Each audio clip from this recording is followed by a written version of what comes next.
When it comes to succeeding in business or really succeeding in anything in life, we have to be self-aware. We have to know what our strengths are, what our weaknesses are. We have to understand what we're doing well, what we're doing poorly, how to correct them. Self-awareness is an integral piece of success. In this episode, we're talking a lot about how to find that self-awareness and what to do with it. Stay tuned.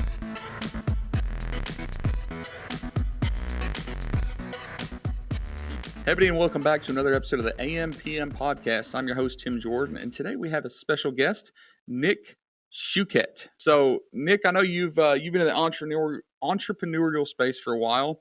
Talking briefly before we got started, you were telling me a little bit about really getting started, especially on Amazon in 2015. You had done OA, RA, wholesale, private label. And since then, you have built a brand management company and worked with some of the biggest brands out there, Yankee Candle and like some of these huge ones. And you since started Roman's Tide, which is basically a brand management agency where you're helping brands represent themselves on specifically that Amazon platform. Did I say all that correctly? Yeah, that's right. Cool. And I know that you're responsible every year through your agency for millions of dollars of sales, I assume profitably, and continuing to grow your building and launching your own brands and private label businesses as well. So you've got a lot going on. And since you've been through that whole spectrum of Amazon selling, from the RA and OA to the wholesale to the private label to working with our clients, I'm interested to hear your perspective on a lot of things because you've done a lot of it. And on this podcast, we don't always talk to Amazon sellers, although a lot of us that are listeners are e-commerce sellers. And today, folks, we're not getting deep into like how to sell on Amazon. That's not the point of this. But, we're talking to somebody who has experienced a lot of the struggles that we do, a lot of the lessons that we do.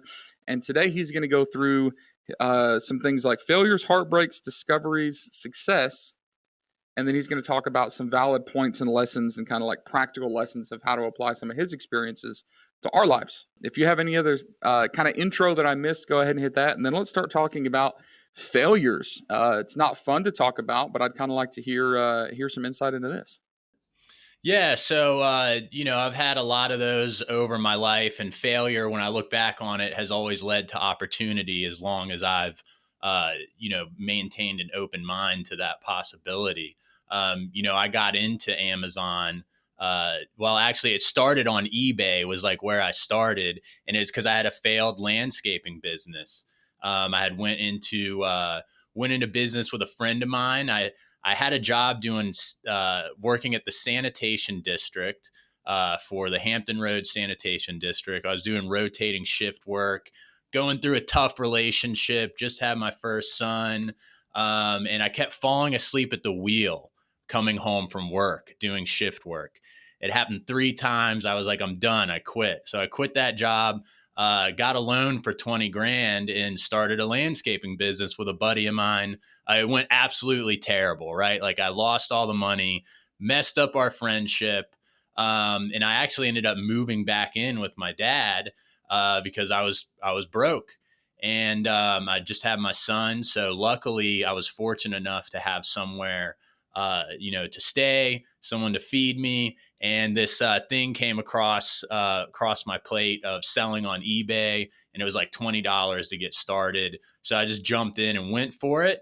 Hit that pretty hard for 3 months, got some sales, and then I moved over to Amazon. So that journey would have never started without falling asleep at the wheel, driving home from work, or getting a loan for 20 grand and just it going completely wrong, right? I'd probably be somewhere like moving a pile of rocks right now or something like that. So, and I know that we've never met until this, but interesting story. My first real business venture was a landscape company that did not go very well. It was bad. I think I was like 20, 21, didn't really know how to manage this. I had a bunch of employees. Completely the same thing. Took on way too much debt for equipment and all this stuff. And it was a nightmare. But I tell people all the time, like, that blood, sweat, and tears from that helped set me up for, figuring out easier ways to make money in life. And interestingly enough, I got into Amazon by first looking into eBay as well. So the landscape to eBay to Amazon world. So very interesting. Yeah. And that sucks though, when you have to, move out and then move back in. right? Yeah, it was tough, man. It was tough. And us, especially us guys, we have an ego. We want to be Yeah. self-supporting. We want to take care of ourselves, and to have to call pops and say, "Hey, man, can I come back?" That's pretty rough. Yeah. Um, but I know a lot of entrepreneurs, successful business people that have that story. And sometimes even much older. I right now know a guy who is at one point a pretty successful business owner, and he is 37 years old, living in his mom's basement. I kid you not, Wow. with his wife and kids, by the way, because he had to Wow. declare bankruptcy and he had nowhere to go. So. But I'm sure, 2 years from now, he'll be on a podcast talking about his incredible success. So you never know. Yeah. All right. So keep going. Keep talking about some of the stuff. Yeah, so I kind of ended up conditioning myself to always see failure as an opportunity now. And when I get something wrong, I just take it as a lesson. And I think that's one big thing that a lot of, up and coming entrepreneurs need to keep in mind. Failure is the pathway to success. Just don't really dwell on it. Just focus on getting better and learning from it. And now anytime something bad pops up, I don't really get too down on myself on it. So, when I first got on Amazon, I had a bunch of stuff that I threw up to list, and we were doing fulfilled by merchant at the time, and you couldn't get the buy box for like 90 days after a sale. So when I finally got the buy box, I sold so much stuff that they actually shut down my account temporarily for a velocity review. So it was just like another hurdle, and like at that time it was pretty defeating. But I look back on it and it's the pathway to success. I sold so much stuff in one day that Amazon was like, whoa, what the heck is going on? So they had to make sure I was doing everything correctly. So it's just another example of, hurdles that will come into your path as you're reaching success, whatever path you're on, wherever that's taking you. Yeah, and you've seen that like that chart with the up and down chart, like the day in the life of an entrepreneur. Like one moment you're on top of the world, the next you're like, I suck.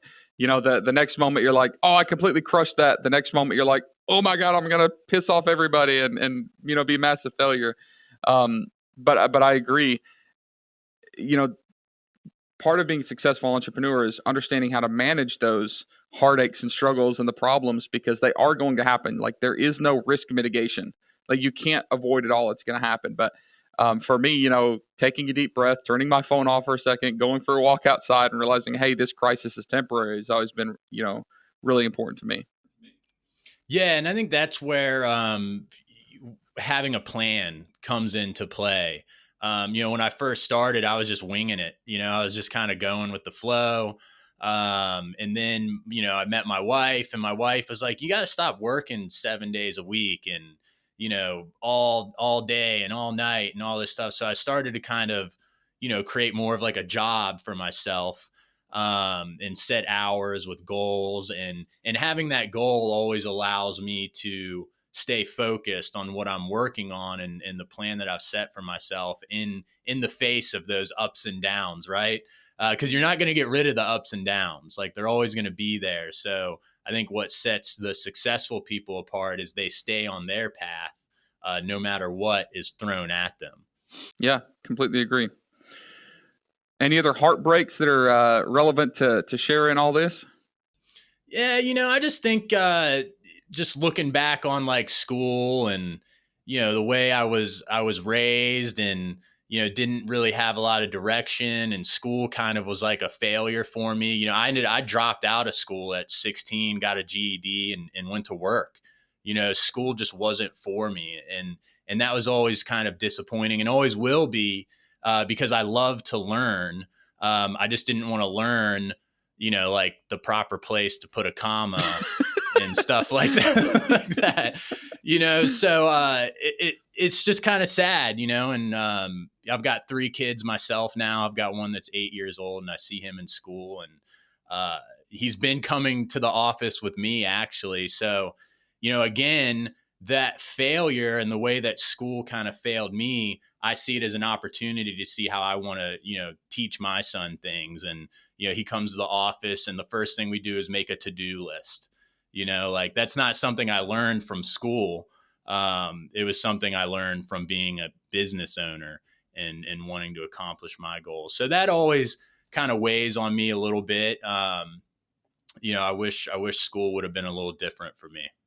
So let's talk about your discovery. I mean, you've talked about, failed business, you sucked at school, 16-year-old high school dropout, all that good stuff. But at what point do you feel like your life really started to turn around in this realm of discovery? Yeah, there's definitely a lot to that journey, like some very personal failures, like failed relationships is a big one. I just really that really boils down to confidence in myself, and I think that's what can be applied anywhere in life, whether it's business, relationship, or whatever. Was I went through these struggles that helped me identify things I needed to work on, and then after my son was born, this relationship was falling apart, and I realized I had a lot of work to do on myself there, and it wasn't really about finding the right person. It was about becoming the right person. And I think that applies anywhere in life, when you truly know who you are, what you want to do, what your goal is, what your idea of success is, and you really believe it. And it's not influenced by outside circumstances. It's all coming from you and what you want to do. Then you become unstoppable. Like, nothing is going to get in your way. And I think that's very important on that path of self-discovery, is really understanding what you want as an individual and what success means to you. Sure. And, it's interesting you're talking about really accountability. Maybe it's our generation. Maybe I'm just sensitive to seeing all the time, but I see so many people always blaming everybody else, or everybody wants somebody else to bring them success or to support them or to help bail them out, or to, it's somebody else's fault that you're upset or that you, and, what you said, I think is very valuable. The most successful entrepreneurs or people that I know in general just kind of man up and handle it. They understand that you can't always change your circumstances, but you can change the way you handle them and take advantage of them. A quote that I just recently heard was it's something to the equivalent of, a sailor cannot control the wind, but he can control his sails. Right. So like we can just whine and moan about the wind blowing the wrong direction, or we could flip our sails around and keep moving. So, Yeah. Yeah. um, You got to focus on what you can control, and that's been a big lesson I've learned over time, in my personal life and in my business. So at what point do you feel like things really changed and you started finding quote unquote success? It wasn't when you sold a few things on Amazon or eBay. Like at what point do you feel like things really started to turn around in your life, and you really started getting a grip on things and becoming more stable and more satisfied? Yeah, I actually remember I was at Disney with my son, and we sold a product on Amazon. We were drop shipping it from a manufacturer, and I made $300 on that sale. And I was at Disney, and I was like, "Wow, I made it!" I'm at That three hundred and it just dollars, but the problem is you were spending 30,000 at Disney at that moment. So right. Yeah, man. I mean, Disney was definitely expensive, but just being able to make money without exerting so much effort on my end, right? Like if we go back to the landscaping example, you're doing someone's yard and they want, however many river rocks, put around their house. Like that's hard work, and like you have to be there. You have to be present for the most part to make that job happen. Here I'm just walking around having a good time with my family. I check my phone, see the notification, and I'm like, I just made $300, off one sale. So that was really when I realized that I was on the path that I want to be on. And I dived in deeper. We brought my wife. My wife was working for Geico at the moment. I had her come work with me and just paid more attention to the Amazon business model and really just dug into it. So you just mentioned something. You said you were on the path, right? And a lot of people will find a little bit of success and they'll stay there. They'll start getting a few sales or they'll start doing something and they'll say, "Oh, this is where I need to be." And what they don't realize is maybe that path is still going to continue. They're going to continue to find better opportunities. And I'm looking at my notes here. You started with OARA, wholesale, private label. So you went from drop shipping something from manufacturer and making $300 to actually building your own brands and trying to create your own products. But you're not even really doing much of that anymore. Right now, the majority of your time is spent working with other brands. So I know there's got to be some sort of applicable story in, moving and moving and moving and moving and finding the place that you settle in, with the most degree of success and comfort. So tell me about like that migration. How long did that take from all these different business models, and how did you go from drop shipping something, from a manufacturer to now you're representing other brands, some of them, very, very large recognizable brand? We started out with the drop shipping, and like I realized there weren't there were things I couldn't control that I wanted to be in control of. So that's why we moved to the more of like the retail arbitrage model. We were buying stuff up front, and we got in like pretty good with like store managers and store owners. They'd call us early, open the store early for us. We'd give them like a gift card after, we'd go in there and spend like $15,000 or something like that, and just really developed really good relationships with them. And that allowed us to have a little more control over the inventory and, making sure customers were getting orders because it was already at Amazon. And then, that led me to realize like, hey, the Amazon, it's really, I need to get more into the volume and cash flow opportunities and things like that. So we wanted to buy even more stuff. So that's why we looked at wholesale. And then with wholesale, there were still some things we couldn't control. So we wanted to create our own products. So that's what led us to that. And, the one thing I didn't really realize about private label at the time was just all the other stuff that comes along with it, building your brand and copywriting and the keyword research and the tools that you need to use to properly do those things. So I dug into that stuff, and that allowed me to pick up a lot of other skills and really expanded my network. So now I started going from doing everything myself to realizing I had too much to do and I needed help. And it became, more about networking with, good copywriters, good branding people, website people. So I started to develop this network and these skills that I realized were pretty unique and that other people needed this help as well. So that's why we decided to do the brand management, because now we could kind of offer that as a package to other brands specializing on what we would do on Amazon. And it allowed us to bring more revenue into the business without having to buy so much inventory.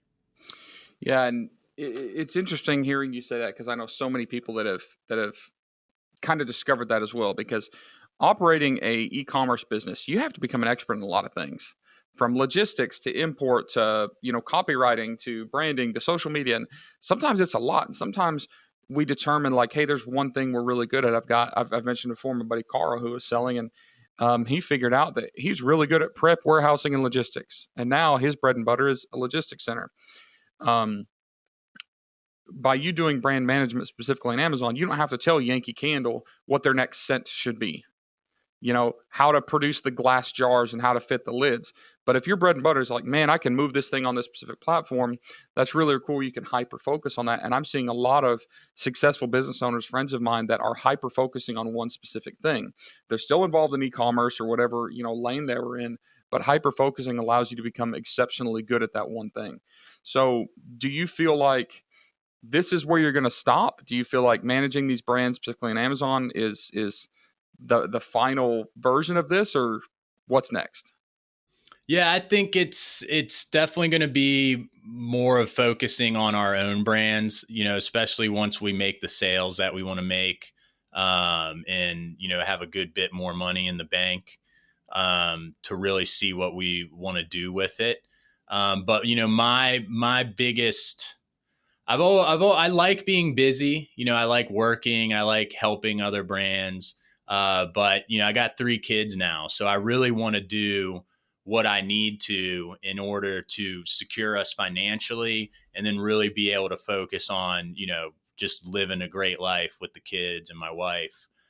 So I think I'm kind of in the middle of like a shift where, I'm realizing that, my family needs more of my attention, and a little bit less on work. So, I don't think we'll scale the brand management side of things anywhere crazy. I know some guys in that industry that are doing some pretty big things. But I really like the idea of developing our own products and our own brands. So here on the podcast, we talk more about general entrepreneurship than specifically e-commerce. But as I've said before, most of our listeners are e-commerce sellers. And that is you. You've been through like the journey of a typical e-commerce seller, from figuring out yourself, doing it yourself, having success, and now you're successfully doing it for other people. As you've gone through this, from falling asleep at the wheel, having kind of a tough starting on this, what are some of the practical lessons that you have discovered that you would share with our audience that you've kind of discovered through your 5, 6, 7 year journey? I'd say I'm trying to think of like the ones that have had the most impact on me. Because I thought differently in the beginning, right? Like I thought I was saving myself money by doing everything myself. Now I realize I was just costing myself money and drawing out the process. But it would have been very difficult to convince me of that, 4 or 5 years ago. So I think the biggest thing I realized is, working with the right people, surrounding yourself with the right people. And, I'm a big fan of like having a coach or a mentor, listening to people who have walked down the path that you're going down to help you avoid some of those mistakes or just recover from mistakes faster. So like when I first started out, I was a part of a great Facebook group. Like I don't know that I would have made it without that group. And now that I'm still in the e-commerce space, I'm still a part of a really great group, the $1 Million Sellers Facebook group. And like, I can reach out to those guys about anything and they have answers to uncommon problems or something that I haven't ran into previously. And then just having like a community of people to support you when things are tough, and also to celebrate with when things are going well has been huge. Just knowing it's like working with the right people without managing them. That's been really good for me. And really just finding the right tools to use and learning those tools really well. I used to jump around, from tool to tool, and thought I needed this and I needed that to make it all happen. And now I realize like I just need to really dial in on a few things and just really get good at using those tools to get the job done. So I think that's the biggest thing I've learned over the years is leveraging the right assets that are going to move me closer to my goal has been huge for me. Yeah, and tools is an interesting thing because there's always a new tool and there's shiny object syndrome, and regardless of what business you're in, what vertical you're in, that's always something people talk a lot about. And what I see is I see people jumping around and trying to learn all these tools to get a 1% increase in efficiency or effectiveness, when by jumping in you have to reteach yourself how to use this stuff. If you just stick with what you've got, as long as it's good, stick with what you got and learn how to use it better. And I have seen people with login sheets for 60 tools that they're using. I'm like, what in the world? How do you even, comprehend all of these things? They're not using any of them efficiently. So it sounds like the main 3 practical lessons: replace yourself. That's something I've struggled with because there's a lot of things I suck at.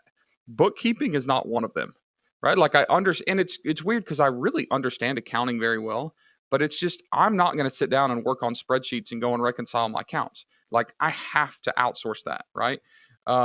I understand how digital marketing works. I understand how Facebook ads work, but I am not an ads guy. Like I have to outsource that.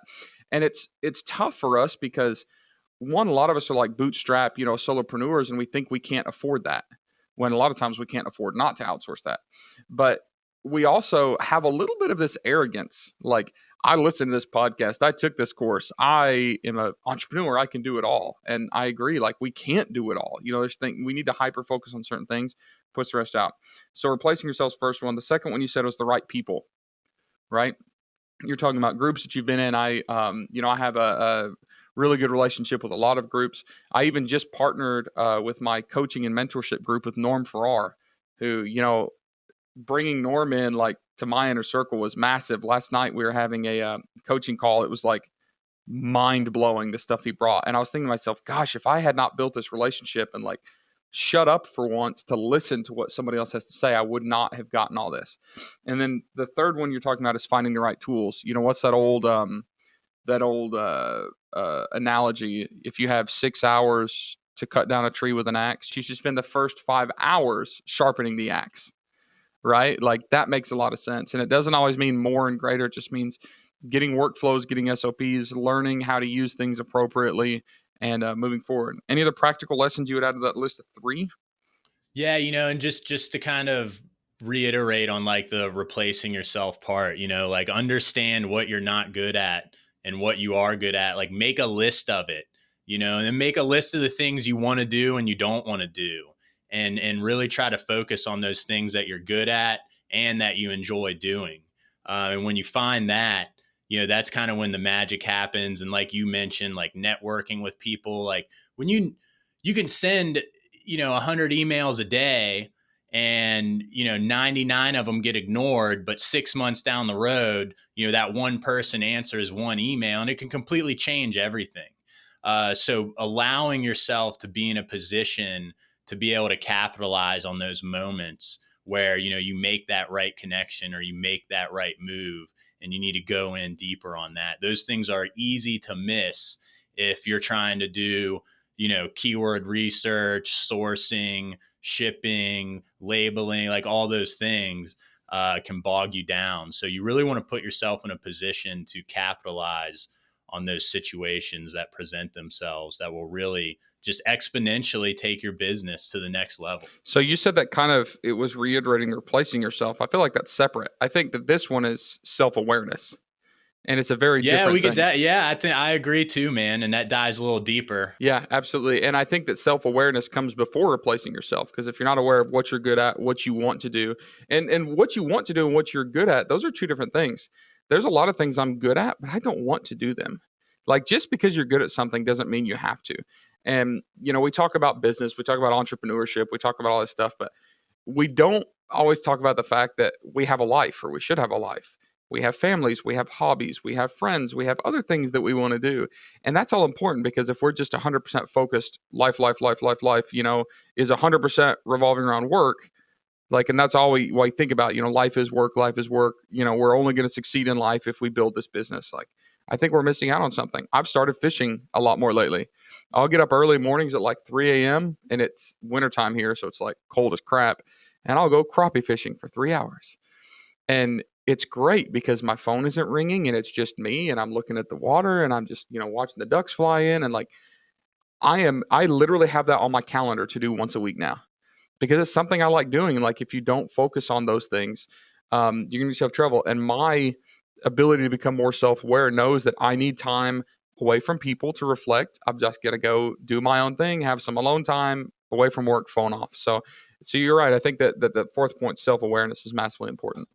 Yeah. And Tim, I imagine, when you take that time to yourself, it probably makes you better when you come back to the office, right? Because you're not like, man, I wish I was out fishing or something like that, because you took the time to do that for yourself. And like, for me, it's surfing, like when the waves are good. That's why I started a business, because the waves would get good and I have to go to work and I'd be like, the waves are good though. Yeah. Like, I want to go surfing. I was literally just using the analogy with somebody about, you have to slow down to speed up. And sometimes we feel like we have to prove ourselves to our family. We have to prove ourselves to ourselves. We have to convince people this business. And, my dream to start a business, operate a business, is like, I have to do this. And we think every waking hour of every waking day, that's what we have to do. So every hour, every hour we're in the car, we're listening to podcasts, we're listening to webinars, we're signing up for all this stuff. And the analogy that I've recently thought about is a horse. Like, if you're traveling a long distance on a horse, you can just keep pushing that horse, and it's going to get super slow, and you're eventually going to kill the thing. You have to stop. And if you don't stop and let it get water and rest and, recharge, you will actually get there faster by stopping than continuously pushing forward. And that's us. Like, we have to take some time for ourselves. And it's not just balancing. It's not say, well, less time for work, more time for us. It's more time for us so that we're more efficient, more effective, and more successful when we do work. Yeah, exactly, man. And I think that's such a hard thing to wrap your head around when you're like in that solopreneur stage, you know, and you might end up burning yourself out. Now, some guys, like, I wish maybe when I was like 20, or 19, that I, could have lived that life where I'm just working all the time. But you get a little bit older, you start seeing someone, you have a kid, like, you just you can't do it. So if you're in that situation, I definitely encourage you to, pencil in some time for yourself on your calendar, just like you do a meeting. Well, this is really cool. It's been good to hear, kind of your perspectives and, some practical lessons that I think are applicable to all of us. Anything else you would add? You're standing on a stage talking to all these listeners. Any other piece of advice or piece of wisdom you would share before we start to wrap up? Yeah, one thing to help with replacing yourself and making time for yourself is, dedicate time to writing out some procedures, some processes that you're working on. That's one thing that really helped me bring that idea, uh, you know, to life. Was I remember I took a week out of work just to write out a bunch of SOPs, and that allowed me to really delegate properly and still know that the work was being done the way that I want it to be done. Because that's, I think, what a lot of us think as well, is like, oh, they're not going to do it as good as I'm going to do it.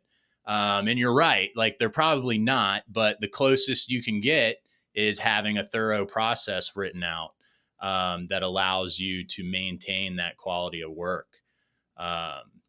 Absolutely. So, make that time for yourself. It's funny, all the people that I talk to in an interview, a lot of them are saying the same things. And people are talking about outsourcing yourself, slow down. Your trials are just helping you grow. You've got for those of you that aren't watching the video version of this, Nick has a sign over his shoulder that says the trials you encounter will introduce you to your strengths, right?